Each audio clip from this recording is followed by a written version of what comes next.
Takýto pretek pripraviť je veľmi náročné, nakoľko prechádzame rôznymi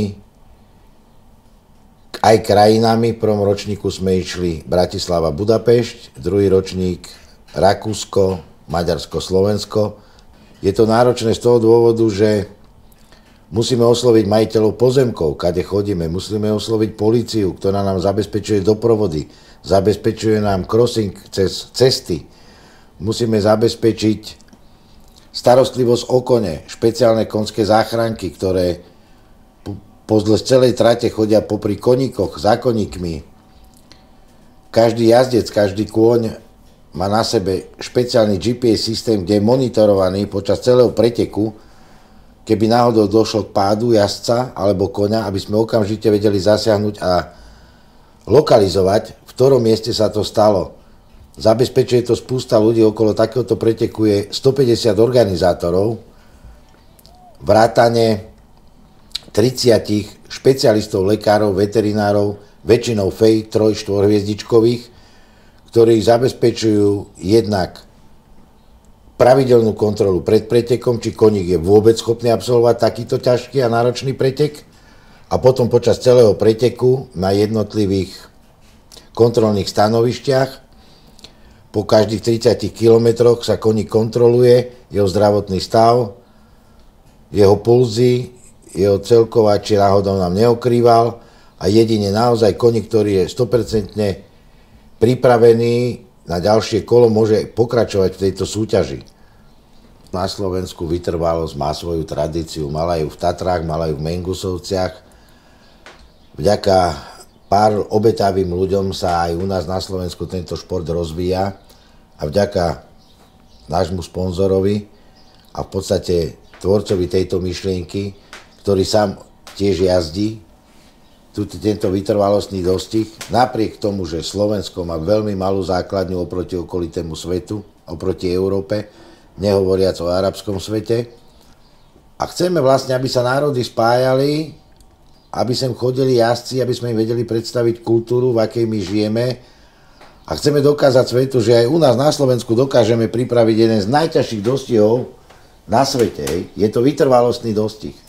Je to jeden fantastický pretek, ale veľmi náročný. Je to niečo podobné ako v cyklistickom športe Tour de France alebo v automobilovom športe Paríž-Dakar. Veľmi dôležité pri takomto vytrvalostnom dostihu na 250 km, ale nielen pri ňom, aj pri bežnom FEI 3-hviezdičkovom, 2-hviezdičkovom, to je jedno, je veľmi dôležitá symbióza jazdca a koňa.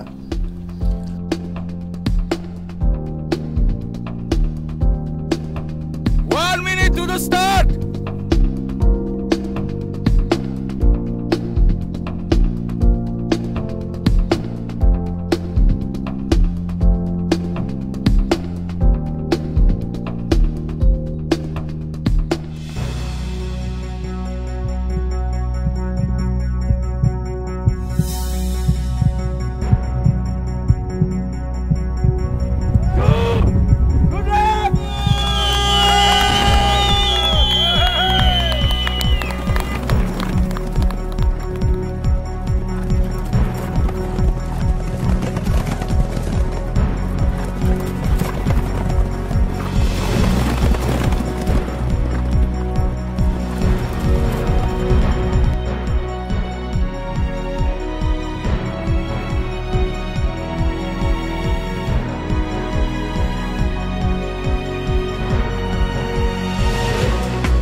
Aj príprava takéhoto koníka na takýto pretek je veľmi, veľmi náročná. Trvá niekedy rok, niekedy 2. Je to naozaj maratón koní. Tento náš pretek je skutočne, pokiaľ čo my vieme, jeden z najťažších na svete. Musíme pripraviť 50 waterpointov počas celého preteku, 25 crewpointov, kde môžu jednotlivé týmy svojim koníkom priniesť vodu, občerstvenie, koníky sa mohli napiť, dostali niečo po prípade najesť. Takže organizovať takýto pretek je skutočne veľmi náročné. Budeme sa snažiť a chceme ho dostať do svetového rebríčka najťažších pretekov, aby k nám chodilo čo najviac zahraničných hostí, zahraničných pretekárov. V minulom roku sa nám podarilo privítať jazdcov 40 z 12 krajín. Špeciálne musím spomenúť, že k nám prišli jazdci z Kataru a dokonca aj víťaz týchto pretekov je práve jazdec z Kataru. Skončili na 1. a 3. mieste. V neposlednej miere musím povedať, že aj slovenskí jazdci v tomto športe, to znamená vo vytrvalostnom jazdení na koni, dosahujú krásne úspechy. Účastnička tohto preteku Lucia Starovecká na týchto pretekoch 2012 sme mali zastúpenie aj náš klub, kde naše koníky skončili na 9. a 11. mieste, čiže pretek dokončili. Strach mám počas celého preteku, aj 3 dní po, aj 3 dní pred. Vždy nám totiž ide o to zdravie toho koňa, dokonca keď sme prechádzali cez vodné dielo Gabčíkovo, sme položili špeciálnu gumu, aby nešli po železe. Podarilo sa nám zabezpečiť a hladko prejsť cez celé vodné dielo. To znamená, meníme povrchy, máme pieskové, trávnaté, chodíme v lesoch. Zabezpečiť tieto lesy nie vždy býva jednoduché, ale je to krásne aj pre tie koníky. Je to, si myslím, veľmi zaujímavé, lebo sa im mení sa im profil trate, stále sa nachádzajú niekde inde. Nie je to pre tie kone ani pre tých jazdcov jednotvárne a práve tým je tento pretek zaujímavý.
Egal, Yes, yes. yes, ja. Yes. 1, 2, 3, 4, 5.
Pri tomto preteku veľmi je viditeľné, ako si musí jazdec a kôň rozumieť. Jazdec musí rozumieť koňovi, musí ho vedieť čítať a jazdec vie vycítiť, kedy koníkovi uľaviť, kedy mu trošku vie pridať a opäť mu to vracia za skôň tým, že sú konie, ktoré sú tzv. Srdciari, ktorý aj keď už nevládze, ale pre toho jazdca chce spraviť niečo a on ešte vydá ten zbytok si, ktorý má v sebe a príde do toho cieľa.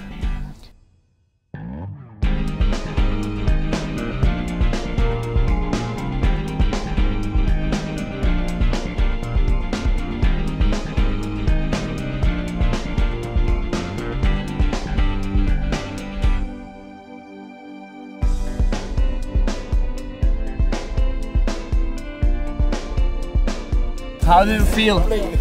I'm very happy. It's a difficult race, and I'm come first. Does it cost much to you to win this race? Yeah. It was difficult for you. Yeah, it's very difficult, but it's a nice race. But 3 days, it's very difficult. Are you going to come next year? Yeah, sure.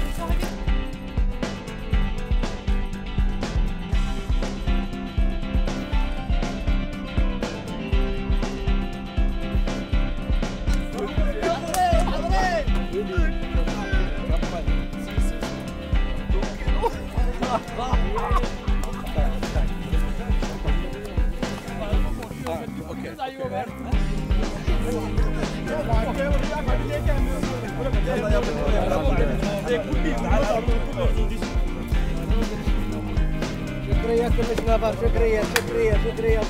شكريا خربوط نسوي خربان راس مالانا والله انت بص صحيح انت بص مالانا صحيح جبور زين جبور ولا موت؟ شوفوا دوروا وينه ما في موت جبور. Ja si myslím, že organizácia prebehla perfektne.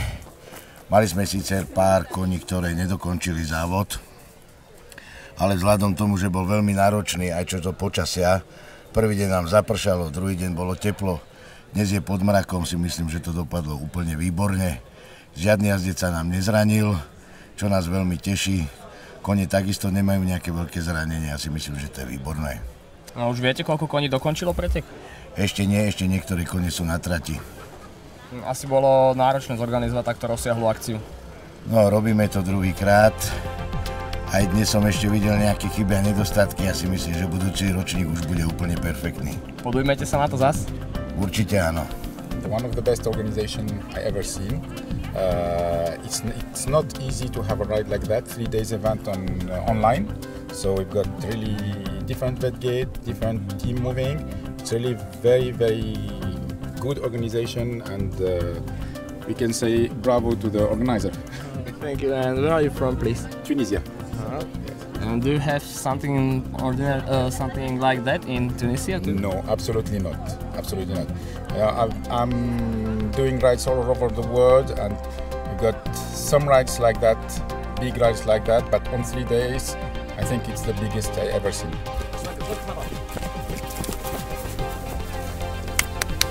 No, it's a very good organization, sure, because it's so difficult to move every day and to move all these vet gates and so on. The staff is totally, you see, numerous. Congratulations, horse passed. Very good work.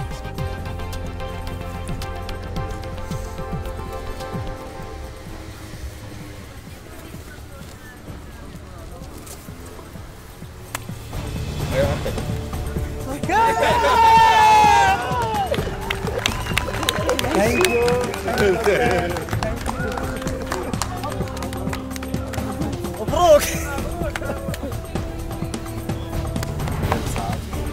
مبروك.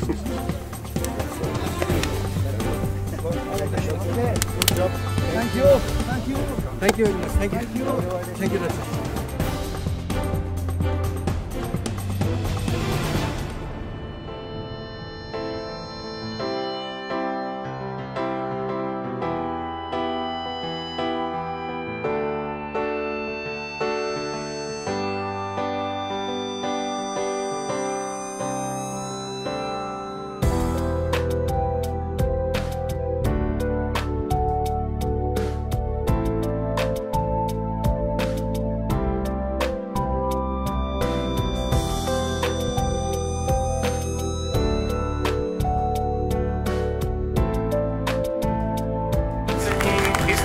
Maurizio Stecco. We very kindly ask Mr. Maurizio Stecco, technical delegate of this event, to give him big cup and also rosette from the hands of Dusan Majerčík. Congratulations, Hamad Tovaim Almari. second position, and it is Mario Gautier for shot from Italy. She rides horse Razzalila Maggiore, and the winner of East European Endurance Ride 2012 is Mr. Saad Mohamed Al Dafsari from Qatar, and he ride horse Lodero El Shakar.